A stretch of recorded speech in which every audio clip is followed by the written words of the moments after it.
الصبح بدا من طلعته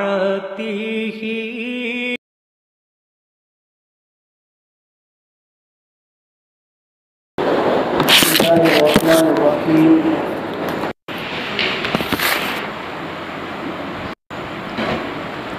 تیسرے پارے میں 2 رکوع اور سورہ البقرہ کے 34 رکوع مکمل ہوئے۔ سورہ البقرہ کی آیت نمبر 257 پر اب تیسرے پارے کا تیسرا رکوع آیت نمبر 257 کے بعد شروع ہوتا ہے۔ الم تر الی الذی حاج ابراہیم فی ربہ ان آتاہ اللہ الملک۔ اعوذ باللہ من الشیطان الرجیم، بسم اللہ الرحمن الرحیم۔ الم تر الی الذی حاج ابراہیم فی ربہ ان آتاہ اللہ الملک قال ابراہیم ربی الذی یحیی ویمیت قال انا احیی وامید قال ابراہیم فإن اللہ یأتی بالشمس من المشرق فأت بها من المغرب فبہت الذی کفر واللہ لا یہدی القوم الظالمین۔ صدق اللہ العظیم۔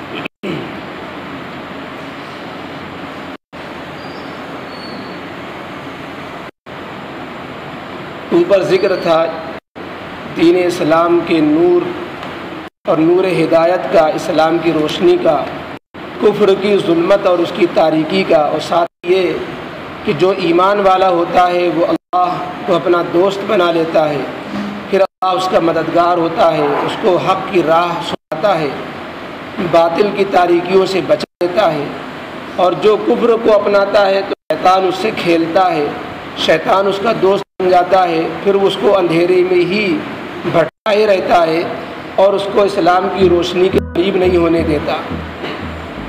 تو جب اسلام اور کفر یا مومن اور کافر کی اوپر عظمت اور مذمت، یعنی مومن کی فضیلت و عظمت کا بیان اور کافر کی مذمت کا بیان آیا، تو اب اس کی آگے مثالیں دی جاتی ہیں۔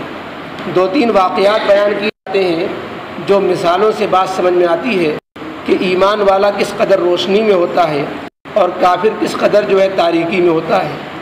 تو اہل ایمان، اہل کفر اور ان کے نور ہدایت اور ظلمت کفر کے ذکر کے بعد اب کچھ نظیریں، کچھ مثالیں بیان کی جاتی ہیں۔ پہلی جو نظیر آج کی اس آیت میں بیان کی گئی ہے اس میں حضرت ابراہیم علیہ السلام ایک طرف مومن ہے، دوسری طرف اس زمانے کا وقت کا بادشاہ نمرود ہے جو اپنے سلطنت کے غرور میں اپنا سجدہ کروا رہا ہے، اپنے کو خدا کہلوا رہا ہے۔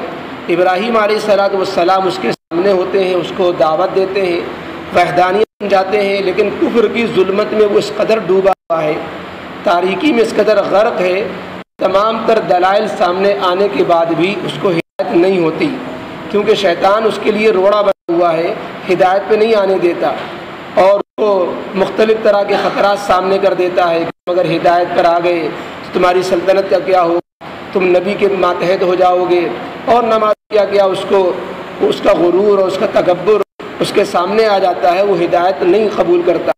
دوسری طرف حضرت ابراہیم علیہ السلام کے ہدایت کے پختہ پہاڑ ہیں کہ بادشاہ کے سامنے بھی حق کی دعوت دینے سے ڈر نہیں رہے ہیں، کلمہ کہنے سے بادشاہ کے سامنے بھی جان کی پرواہ نہیں کر رہے ہیں۔ چنانچہ یہی ہوا کہ نمرود جب ایمان نہیں آیا تو ان کا دشمن بن گیا، اور حضرت آخر میں چل کر کے ابراہیم علیہ السلام کو آگ میں ڈلوانے کا فیصلہ کیا، جس کا واقعہ سورہ انبیاء کے اندر تفصیل سے آیا ہے۔ یہاں جس واقعے کا ذکر ہے اس کا خلاصہ یہ ہے کہ اللہ رب العزت نے ابراہیم علیہ السلام کے زمانے میں جو بادشاہ تھا، اور مفسرین نے لکھا بالاتفاق وہ نمرود بادشاہ تھا، اور نمرود کو اللہ رب العزت نے تخت و سلطنت سے نوازا تھا۔ یہ وہ پہلا بادشاہ ہے جس نے اپنے سر پہ تاج رکھا، ورنہ بادشاہ لوگ پہلے تاج نہیں باندھا کرتے۔ اسی طریقے سے تخت و تاج کا یہ مالک بنا، اور یہ وہ پہلا بادشاہ ہے جس نے اپنا سجدہ کرایا۔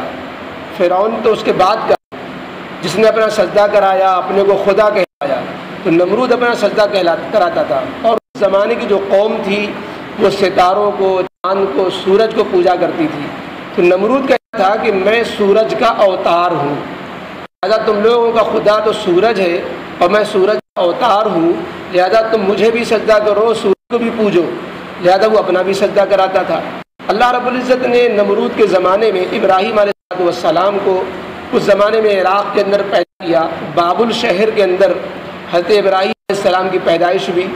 عراق کا بادشاہ نمرود تھا، اور آزر جو ابراہیم علیہ السلام کے والد تھے وہ بھی کفر و شرک میں ڈوبے ہوئے تھے، وہ نمرود کے وزیر تھے۔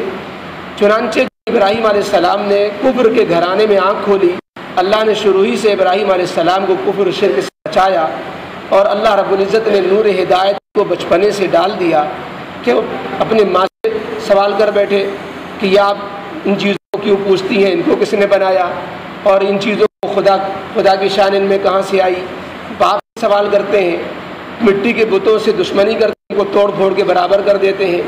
گردے کہ یہ باتیں جب نمرود کو پہنچی اور ابراہیم علیہ السلام بڑے ہوئے تو نمرود نے اپنے دربار میں ابراہیم علیہ السلام کو بلوایا کہ ان سے بات کریں، یہ اور میرے سلطنت میں یہ باغی کیسے پیدا ہو گیا جو شرک اور کفر کی تائید نہیں کرتا ہے، اوروں کا سجدہ نہیں کرتا ہے، اللہ کی بات کرتا ہے۔ چنانچہ ابراہیم علیہ السلام جب گئے تو ابراہیم علیہ السلام نے نمرود کا سجدہ نہیں کیا، اسی پر جو آگ بگولا ہوا نمرود، تم نے میرا سجدہ نہیں کیا، سب تو آتے ہیں میرے سامنے پیشانی ٹیکتے ہیں اور تمہیں بڑے تیس مارخہ بنے، میرا سجدہ تم نے نہیں کیا۔ تو حضرت ابراہیم علیہ السلام نے کہا سجدہ میں سب کا نہیں کرتا، رب کا کرتا ہوں، میں رب العالمین کا سجدہ کرتا ہوں، میں رب العالمین کے علاوہ کا سجدہ نہیں کر سکتا۔ کہا کہ رب کون ہے، میرے علاوہ تم کس کو رب جانتے ہو؟ کہا کہ میں حاکم کو، حکمراں کو رب نہیں مانتا، تم حاکم ہو، حکمراں ہو، ملک کے تم جو ہے رالے ہو، لیکن تم خدا تو نہیں ہو۔ پھر خدا کون ہوتا ہے؟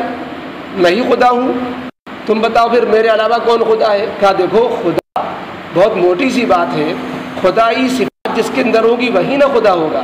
کیا خدائی صفات کیا ہوتی ہیں؟ کہا پہلی صفت موٹی سی یہ ہوتی ہے کہ وہ موت و حیات کا مالک ہوتا ہے، زندگی اس کے ہاتھ میں ہوتی ہے، موت اس کے ہاتھ میں ہوتی ہے، موت و زندگی اس کی قبضے قدرت میں ہوتی ہے، جس کو چاہے زندگی بخشے، دنیا وجود میں لے آئے، جس کو چاہے جب چاہے تو موت کے گھاٹ اتار دے، یہ خدا کی شان ہوتی ہے۔ وہ اتنا کم عقل یا یہ کہ اتنی چالاکی دکھلائی اس نے کہ اس نے کہا کہ یہ دونوں باتیں تو میرے بھی ہیں، میں جس کو چاہوں زندہ رکھوں اور جس کو چاہوں موت کے گھاٹ اتار دوں۔ چنانچہ اس بات کو ثابت کرنے کے لیے جیل سے اس نے دو قیدی بلوائے اور بے قصور قیدی کو کہا کہ اس کی گردن مار دی جائے۔ چنانچہ اس کی گردن مار دی گئی، اور جو قصوروار قیدی تھا کہا اس کو چھوڑ دیا جائے، آزاد کر دیا جائے، اس کی جاں بخشی ہو گئی۔ کہا دیکھا میں نے ایک کو جلا دیا، اس کو زندگی دے دی، اور ایک کو مار دیا، یہ موت حیات میرے بھی قبضے میں ہے۔ ابراہیم علیہ السلام نے کہا کہ یہ اتنی موٹی عقل کا ہے، موت و حیات کو پیدا کرنا اور موت و حیات میں تصرف کرنا، اس کا فیصلہ کرنا، اس میں فرق نہیں کر پاتا۔ بھائی زندگی کو اگر جو لوگ خدائی کا دعویٰ کرتے ہیں، اگر موت کے وہ مالک ہیں اپنے کو کیوں نہیں بچا لیتے؟ فرعون نے اپنے کو کیوں نہیں بچا لیا؟ نمرود نے اپنے کو موت سے کیوں نہیں بچا لیا؟ تو اگر وہ موت کا مالک ہے تو دوسرے کو موت نہ آنے دے، اپنے کو موت نہ آنے دے، پھر اپنے کو موت کا وہ شکار ہو گیا۔ اگر زندگی کا مالک ہے تو جتنے کو چاہے وجود بخشے، حالانکہ کسی مچھر کو پیدا نہیں کر سکتے یہ لوگ۔ تو موت و زندگی، موت و حیات کے مالک ہونے کے مطلب ان کے پیدا کرنے کا مالک ہونا۔ یہاں تو اس نے یہ کیا کہ جو زندہ تھا زندہ چھوڑ دیا، اس کو کہہ رہا میں نے زندہ کر دیا۔ زندہ کو زندہ چھوڑ دینا اور بات ہوتی ہے، اور کسی مرے ہوئے کو زندہ کر دینا اور بات ہوتی ہے۔ اس نے کسی کو زندہ تو کیا نہیں تھا، زندہ کو زندہ چھوڑ دیا تھا، اور جس کو مارا تھا آخر اس کو اس نے زندگی تو نہیں بخشی کہ پہلے سے جان اس نے کس نے ڈالی تھی جس کو اس نے موت کے گھاٹ اتارا۔ تو یہ دراصل وہ خطر بیوت کر رہا تھا، مسئلے کو الجھا رہا تھا، اور اب لوگوں کے ذہن کو پھیرنا چاہتا تھا کہ لوگ اس کے کہے میں نہ آنے پائے کہ موت و حیات کا مالک کوئی اور ہے، دیکھو میں ہی مالک ہوں۔ تو اس طریقے سے اس نے بات کو غلط سے اس کا رخ اختیار کیا۔ ابراہیم علیہ السلام تاڑ گئے کہ یہ لوگوں کو کنفیوز کرنا چاہتا ہے۔ ابراہیم علیہ السلام نے کہا کہ کوئی ایک تو ہے نہیں، اللہ رب العزت کی وحدانیت کی اور اللہ رب العزت کے خدا ہونے کی، کائنات کے فرما روا ہونے کی۔ چنانچہ دوسری دلیل پیش کر دی، کہا کہ یہ بتائیے آپ بادشاہ ہیں، آپ کہہ رہے ہیں میں خدا ہوں، میں رب ہوں اور میں موت و حیات کا مالک ہوں، چھوڑیے اس بات کو، آپ اچھا یہ دیکھیے کہ روزانہ میرا اللہ سورج کو پورب سے نکالتا ہے، پچھم میں ڈبوتا ہے، آپ سورج کے اوتار ہیں، ذرا آپ یہ کر بتائیے کہ سورج کو آپ پچھم سے نکالیے، پورب میں ڈبوئیے، آپ یہ کر کے دکھائیے۔ اگر آپ خدا ہیں تو آپ یہ تصرف کیجئے۔ خدا تو ہر تصرف کا اور ہر اختیار کا مالک ہوتا ہے، اس کو سب چیز پہ قدرت ہونی چاہیے۔ اب جب یہ سوال ابراہیم علیہ السلام نے کیا کہ آپ سورج کو پچھم سے نکالیے، حالانکہ وہ اس کو میں بات کا بتنگڑ کر سکتا تھا، یوں کہہ سکتا تھا کہ اچھا آپ ہی کا خدا نکالے، لیکن وہ اس ابراہیم علیہ السلام کے سوال سے کہ کہیں ایسا نہ ہو یہ واقعی رب ہیں، یہ واقعی پیغمبر ہیں، اور یہ جس خدا کی بات کر رہے ہیں واقعی اس خدا کی یہ شان ہے، اگر انہوں نے دعا مانگی اور سورج کو انہوں نے پچھم سے نکال دیا، پورب میں ڈبا دیا، تو میری سلطنت تو کہیں کی نہیں رہے گی، میرے جتنے معتقد ہیں وہ بھی بکھر جائیں گے اور میرا پول کھل جائے گا۔ لہذا وہ بالکل لاجواب اور سکتے میں رہ گیا کہ میں جواب کیا دوں، جواب دوں تو ہو سکتا ہے کہ جواب کا جواب دے، اور اگر جواب نہیں دیتا ہوں تو اس میں میری ہیٹی ہے۔ تو وہ بجائے اس کے کہ کچھ جواب دیتا، اس نے ابراہیم علیہ السلام کی بات کا تو جواب نہیں دیا اور جو ہے چپا رہ گیا، اور اس کی ابراہیم علیہ السلام کے خلاف کارروائی شروع کر دی۔ چنانچہ دوسرے پاروں میں آیتوں کے اندر ہے کہ ابراہیم علیہ السلام کے خلاف اس نے یہ کہا کہ ان کے لیے آگ جلائی جائے، اگر یہ ہم کو سجدہ نہ کریں اور جو ہے ہم کو خدا نہ مانے اور یہ ایک اللہ کی بات کریں تو ان کو آگ میں ڈال دیا جائے۔ چنانچہ آگ میں ڈالے جانے کی کارروائی کا ذکر 70ویں پارے میں قلنا یا نار کونی بردا وسلاما علی ابراہیم، اس کے تحت میں وہ تفصیل آئے گی۔ یہاں تو جو بات عرض کی گئی اس کا خلاصہ یہ کہ ابراہیم علیہ السلام نور ہدایت کو لے کر ایک کافر کے پاس جاتے ہیں اور کلمۃ الحق عند سلطان الجائر، ایک ظالم حکمراں کے سامنے حق بات کہنے میں کسی چیز کی جھجک و پرواہ نہیں کرتے۔ یہی میدان خدا کی شان ہوتی ہے کہ وہ اپنی جان کو ہتھیلی میں رہ کر کے حق کی بات کو بادشاہ کے سامنے بھی کہہ ڈالتے ہیں۔ دوسری بات یہ معلوم ہے آیاتوں سے کہ انبیاء کرام علیہ السلام نے بھی ضرورت کے موقع پر اہل حق نے اہل باطل سے مناظرہ کیا ہے، دلائل کی جوابی کارروائی کی، اس نے دلیل دی، یہ جواب دیا، انہوں نے دلیل دی، اس کا کیا، اسی کا نام مناظرہ ہے۔ تو یہ حق بات کو ثابت کرنے کے لیے مناظرہ کرنا اور دلائل دینا اور باطل کو خاموش کرنا، یہ اہل حق کا طریقہ رہا ہے۔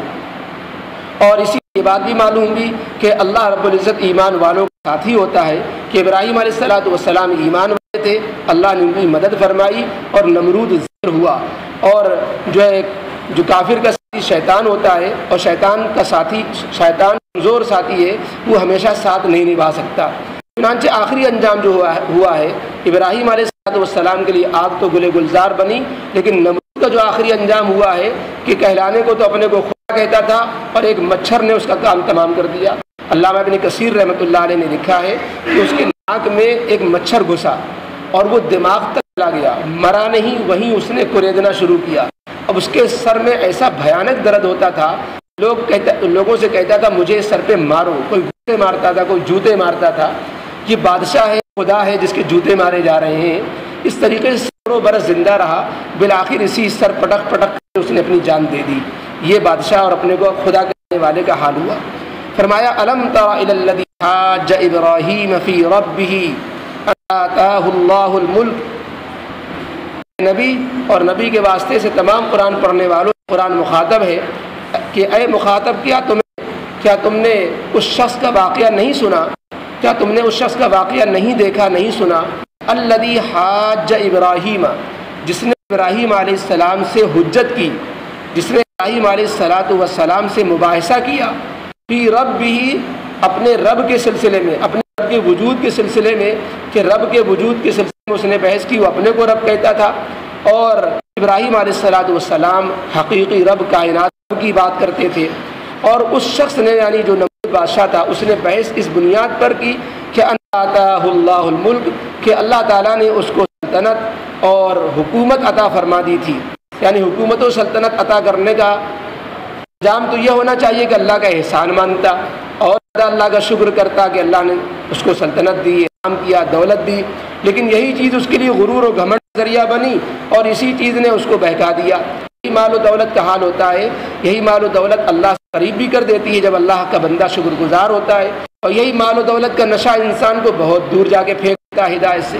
چنانچہ قرآن نے یہی کہا کہ اللہ نے اس کو حکومت کی عادت دی تھی، اس کے دماغ میں غرور آ گیا اور اس نے اپنے کو خدا کہلانا شروع کیا، اور انجام یہ ہوا کہ ابراہیم علیہ السلام سے خدا کے بارے میں حجت کرنے لگا۔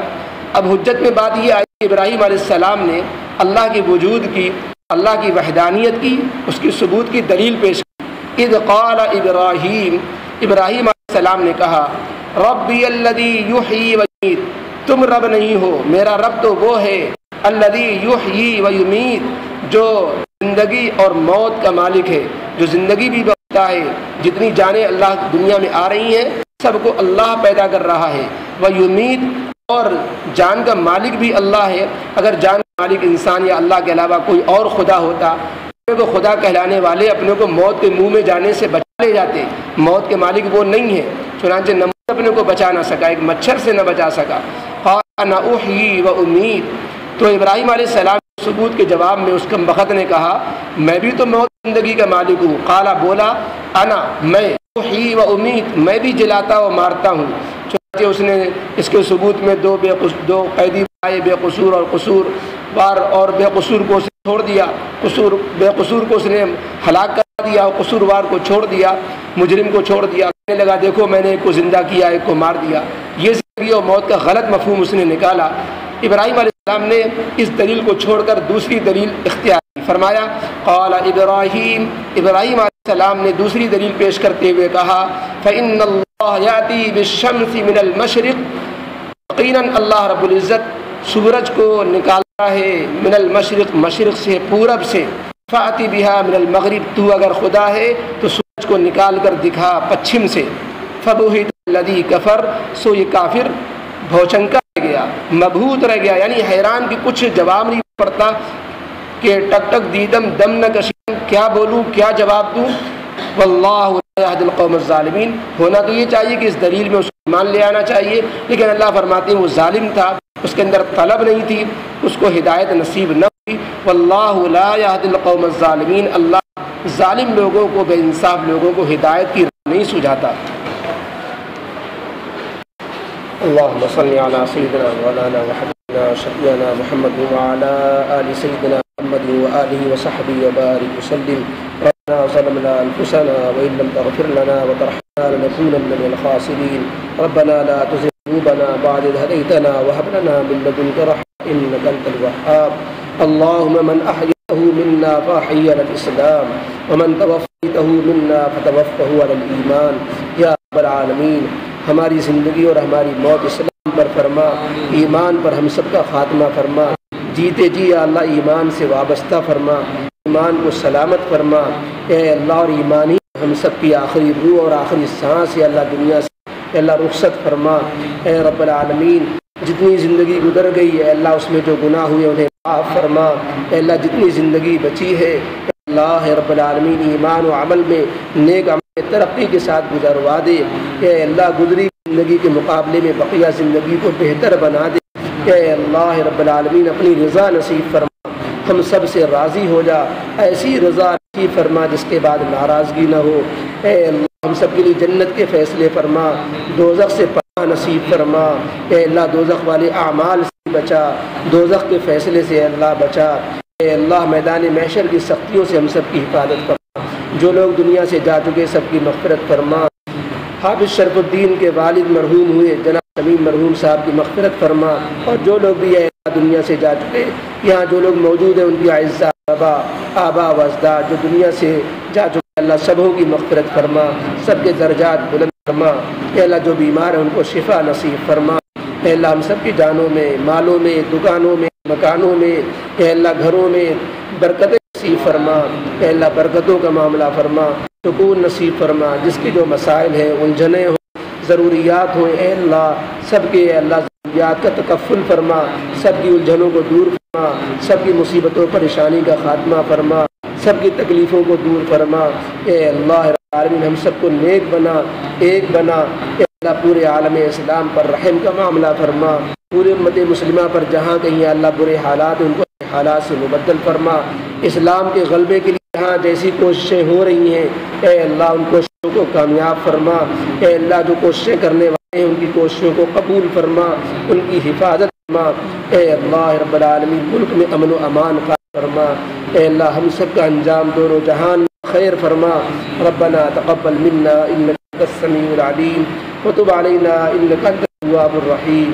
سبحان ربک رب العزة عما یصفون وسلام علی المرسلین والحمد للہ رب العالمین۔